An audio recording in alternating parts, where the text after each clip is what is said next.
Hi, welcome to theAnalysis.news. I'm Paul J. In just a few seconds, I'll return with my guests, Noam Chomsky and Daniel Ellsberg. We're going to talk about the significance or legacy of the life of Gorbachev.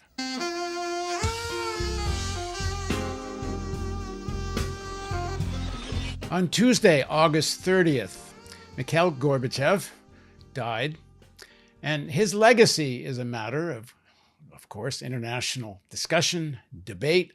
Apparently, Putin is not going to his funeral, which I believe is taking place maybe as we speak. He wrote some kind of note about it.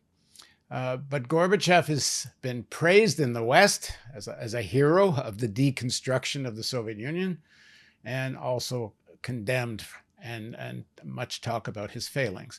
Now, to talk about the significance of Gorbachev's life and the demise of the Soviet Union, joining me again is Noam Chomsky and Daniel Ellsberg. Thank you very much for joining me again, gentlemen. Thank you. Noam, why don't you, Noam, kick us off? How do you assess the end of the Soviet Union and the role of Gorbachev? Well, Gorbachev was not committed to the end of the Soviet Union. That's a misstatement. It's commonly said, but that was not his goal. He did open up Russia, and he opened up the region to a degree of freedom that they had not enjoyed. His own intention was not to break up the Soviet Union, but he had a very much broader vision. And I think that's his major contribution among many. He called for what he called a common European home from Lisbon to Vladivostok, with no military alliances, no victors, no defeated, co-equals, working together towards basically a social democratic future, transformation of the whole region, working without military alliances, with cooperation. This was an expansion of the Gaullist vision of an independent Europe as a third force in international affairs. Gorbachev carried it forward. Could have survived. President Bush was not strongly opposed to it. Clinton dismantled it when he moved right away to expand NATO to the Russian border in violation of firm promises to Gorbachev. But the ideal of a common European home, no military alliances, working together to achieve a social democratic future, that's a vision we should honor, respect, and try to achieve. I saw Gorbachev, when he was in power, as the single head of state we'd ever seen, and really the last one we'd seen, I'd say, who was wholly committed, fundamentally committed to a non-nuclear world, to getting rid of nuclear weapons, and beyond that, to a world with a different world order that was not based on threats and unilateral sovereign efforts to assure the security of one nation at the expense of another. But he pressed a revolutionary idea, really, that had some adherence, in which he got from some others, of common security, sometimes called cooperative security, collective security. The idea was first proposed in some detail by Olof Palme in the Palme Commission in 1982, before Gorbachev came to power. But Gorbachev picked that up and from European anti-nuclear and anti-war activists like Horst Feld, and in the US from Randy Forsberg and others, who spoke of the need to take into account the security of others as well as one's own security, and thus try to avoid an action-reaction cycle. in which efforts to maintain one's own security by threatening the other, by lessening the security of adversaries or rivals, and rather than having adversaries and rivals, work together to achieve security that would be best for both sides. In particular, Horst and the others, and Randy Ellsberg pressed for non-offensive defense, weapons of protection, which could not be used in offense. You had to sort of eliminate the offensive threat to the others. Let me give an example that is relevant right now. For example, oddly, or in an unprecedented kind of relationship we have to Taiwan, in theory, we agree with China, Beijing, that Taiwan is part of China, one China. On the other hand, thanks to pressure from Congress since 1979, we continue to arm this province of China, Taiwan, against a possible use of force against it. Now, if Xi or his predecessors were like Gorbachev, they would not be threatening force to reunite with this province. Actually, the way as Paul has said, it was not Gorbachev's intention to dismantle the Soviet Union, but he definitely refused to use force to maintain it in East Germany and other places, in Poland, and it spread very quickly in 89, beyond what he'd expected. I think he thought there would be more willingness to remain in without the use of force. But in any case, he refused to use it. Okay, so nevertheless, Xi and the others have always maintained that if peaceful means were not sufficient to reunite eventually with Taiwan and the mainland, that force was not excluded. And they have built up force to that effect for the last 20 years. Now, for the last 40 years, we have limited our sales of arms to Taiwan to so-called defensive means. And we've seen those means at work in Ukraine, actually. Stingers, anti-tank, anti-aircraft weapons that do not pose a threat beyond their borders, and actually very effectively, more than almost anyone expected in Ukraine. They have worked against the invasion by tanks and other offensive forces in Ukraine, resulting so far in a stalemate, so not a wonderful situation. Well, in Taiwan, I believe the effort to move toward recognizing Taiwan, overthrowing the 1979 agreements, I really don't know entirely why they're out in the world motivates those, but I think one thing is the sell arms to Taiwan to greatly increase above the levels of the past the sales of arms by our leading arms manufacturers, Raytheon, Northrop Grumman, General Dynamics, Boeing, Lockheed. And there has been talk even recently of let's add to their defense by giving them a deterrent capability against the mainland. And that would mean longer range weapons, missiles that could reach the mainland, which as far as I know, they don't have now. They did have when it was a US base before 1979. So the idea of making it a base, which would again threaten the mainland for deterrent purposes, is clearly crossing a red line that would almost surely lead to war. So there is a difference between these armaments. Coming right back to Ukraine, as a matter of fact, what is the major rationale that Putin has given for forceful means to prevent Ukraine from uniting with the West, not only in the European Union, but in NATO? And the answer that he gives is there could be NATO bases, which there aren't there now, which would have long-range cruise missiles right on the border of Russia. Now, whether Russia could really withstand that or not, what we can predict is the old cycle.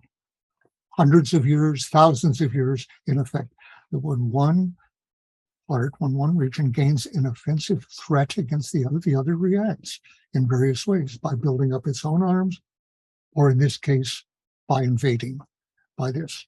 And that threat of putting actual weapons. Now, right now, we've even given long-range rocket means to Ukraine with a proviso they must not use it against Russia, taking the risk that someone will go beyond those green bounds and go into Russia. But the distinction is very clear there. So what Gorbachev accepted was this idea of non-offensive defense, of removing a threat in order to increase the security of both sides together. And he actually acted on that. By the way, I remember this so clearly with the death of Gorbachev, and the fact that no one that I've seen in the obituaries has mentioned what he called the new way of thinking from Palming and Forsberg and the others, and people in his own group like Georgy Arbatov and others at the Institute for the Study of USA. And the new way of thinking included this notion of removing threats from your adversary. Well, on December 7th, 1988, 3 years into his becoming head of the Soviet Union, he gave a speech to the UN, totally unforeseen by the US, I would say, in which, in the course, he talked about this common security and the need to work on common interests in pursuit, by the way, of what Noam has pointed to, a common home, European home, and to make it rather than, rival adversaries confronting each other. He then said, unilaterally, he was removing 5,000 tanks from East Germany, which, by the way, had always surrounded Berlin and kept, West Berlin under threat during that whole time. So he's removing 5,000 tanks, 50,000 troops from East Germany. Ultimately, he took out 500,000, and 500,000 unilaterally, before any other agreement, from the armed forces he was reducing. And as a colonel in the Pentagon was quoted in the New York Times the day after December 7th, he said, "This is worse than Pearl Harbor," whether jocularly or not, but they meant that. As Georgy Arbatov said at the time, "We are doing something terrible to you. We are removing your enemy. We're taking away your enemy." And that led, that preceded the general reduction of force in East Germany that led to the uprisings. Well, I think what we've seen since then, and right up to the present, is that this otherwise inexplicable refusal of the US and NATO in the 90s and later in this century to try to enhance a friendly relation with Russia, which was for a time it's not communist and was capitalist, friendly, open for investment and whatever, to do what Gorbachev was offering, a friendly relationship. He said, not an adversary, friendly relationship. I think that's what George Kennan, one of the creators of the Cold War, said at the time, that expanding NATO was a disaster precisely because it would undermine those elements like Gorbachev in Russia and after Gorbachev that were for an open, democratic, friendly relation with Europe in favor of reactionary and militaristic element. And Kennan said as early as 1990s, ultimately you'll go to Ukraine, and that will seal it. That will make impossible any friendly relationship with Russia in this European home. Well, we acted totally contrary to that. As early as 2008, George W. Bush, against France and Germany's strong objection, said Georgia and Ukraine, both parts of the USSR, will be part of NATO. And we've gone along those lines. Why were we doing that? Let me give my guess at this point, that the ruling establishment in this country and the military-industrial complex, the Atlanticist forces of NATO, which was our foothold in Europe, economically and militarily, never wanted a friendly relation with Russia to persist, to be a non-enemy. Where would NATO be under those circumstances? Gorbachev and even Yeltsin and even Putin at one point said, well, maybe Russia could be in NATO. And for a while there was a partnership relationship. But why do you need NATO then if Russia's in it? Why do you need all these weapons that the corporations I've just described and French and other corporations are selling to NATO? Against who? If Russia is a friend, you don't need any of this. So the profits go, but even more importantly, the U.S. hegemonic leadership role in Europe vanishes if you don't have a Russian enemy. So contrary to Gorbachev, in other words, a Russian enemy was indispensable to our imperial elements here who wanted a dominant US position in NATO and elsewhere. And this concept of his pretty much vanished with him. You just don't read about it. My friend Tom Reifer, our friend Noam, sent me today at my request a number of articles on this subject, which I've been looking at, which are absolutely fascinating, by Randy Forsberg, John Steinbrunner, Bjorn Müller, who had innovated these concepts. They're very brilliant even in the early 2000s. But they've gone down the memory hole, essentially. And I think that some US elements here have been successful in getting Putin to reconstitute Russia as a clear-cut enemy to the,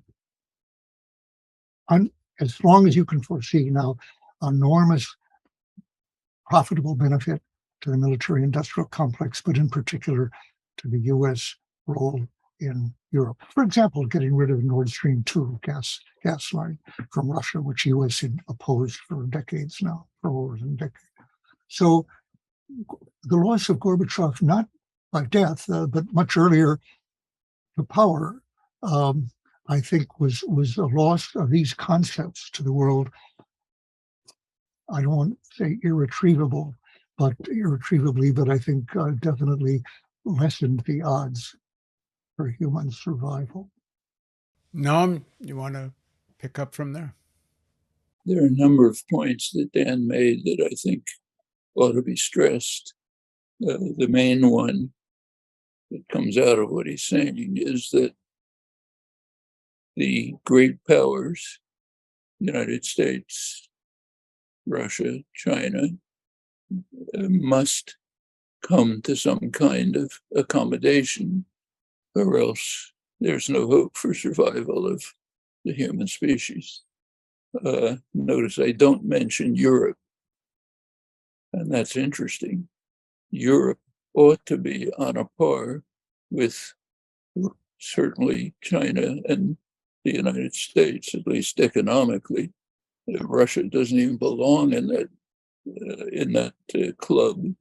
Their economy is about the size of Mexico. Europe has failed in the last 70 years to find a place in the world order. It's got a huge economy, educated population, culturally advanced, every reason why it should play a major role in world affairs. Well, there has been a conflict. One was the Gaullist vision, as Dan pointed out. Olof Palme supported it. Willy Brandt in Germany with his Ostpolitik supported it. The idea that there should be a third force in which Western Europe and Russia would join together without military alliances. That was confronted with the Atlanticist vision, as it was called, based on NATO, with the US in charge. Well, given US power, that of course won. When Gorbachev came along, it raised a new crucial issue. You could no longer rely on the pretext that we have to defend ourselves against the Russian hordes. It actually was always a pretext, as Kennan and others understood well, but you couldn't even claim it anymore by the time that Gorbachev came along. So what was going to happen to Europe? Well, there's Gorbachev's conception of a common European home, no military bases, co-equals, partnership, move towards general accommodation, which would then naturally extend to the China-based region. The road initiative came later, and so on and so forth. That's one. The other was the Atlanticist vision, NATO-based, US in charge, NATO expanding to the Russian border, the when George Bush II, not the first, invited Ukraine into NATO. I don't know if he understood what he was doing, but the people around him certainly did. Robert Gates, his hawkish defense secretary, said this is reckless, provocative, crazy. If Ukraine was to go into NATO, any Russian leader would probably go to war. That's the hawkish Secretary of Defense. It was understood all along the line. Bush went ahead. France and Germany, as Dan pointed out, vetoed it, but U.S. powers strong enough to overcome that, so it stays on the agenda. Since then, the U.S. has been building up Ukraine as an offensive, a partner, was integrated into NATO. In fact, U.S. military journals call it a de facto member of NATO. The U.S. has announced clearly it would not consider any Russian security concerns. We go on to the situation where we are now, where where NATO has changed the global geography. By now, NATO, the North Atlantic includes the Indo-Pacific region. The last NATO summit, for the first time, invited U.S. Asian allies and explained that the realm of NATO includes now the Indo-Pacific region surrounding China. Conflict with Russia is a recipe for disaster. The world can't go on like that. We will have to quickly find a way to bring, first of all, for Europe to play the role it should in world affairs, not hanging on to U.S. coattails. Emmanuel Macron is about the only statesman visible in the world right now who's continuing his efforts, so far in vain, to work towards some sort of way of ending the horrors in Ukraine through a diplomatic settlement and moving on towards better relations. That has to be done. If that isn't done, we have no hope. It's not only Ukraine. They decide the kind of collateral damage, as it's called, is immense. It means millions of people are facing starvation with the closing off of the Black Sea food and fertilizer region. The limited efforts to deal with the enormous crisis of global warming have been reversed. We don't have much time to spend the few years that we have, instead of dealing with this crisis, to exacerbating it is beyond lunacy. There is a severe and growing threat of nuclear war. It goes way beyond Ukraine. Answer, we have to find ways to move towards Gorbachev's vision, to cooperate, work together to overcome problems that have no borders. They're global problems. Nuclear war has no borders. Climate change, of course, has none. Threats of growing pandemics have none. We cannot waste time destroying each other, producing destructive weapons and carrying out mass slaughter, when we must be working towards, quickly, towards accommodation, diplomatic settlement. Best of all, move towards the vision that Gorbachev sketched. All right. Well, thank you both very much. I'm going to continue my conversation with Noam and Dan. We're going to talk about U.S. domestic politics and the rise of the far right and fascism in the United States. So join me for that. And let me add one other thing. And please don't forget, we depend on your donations to do this. So you click the donate button, get on our email list. If you're on YouTube, subscribe. And thanks again for joining us on The Analysis.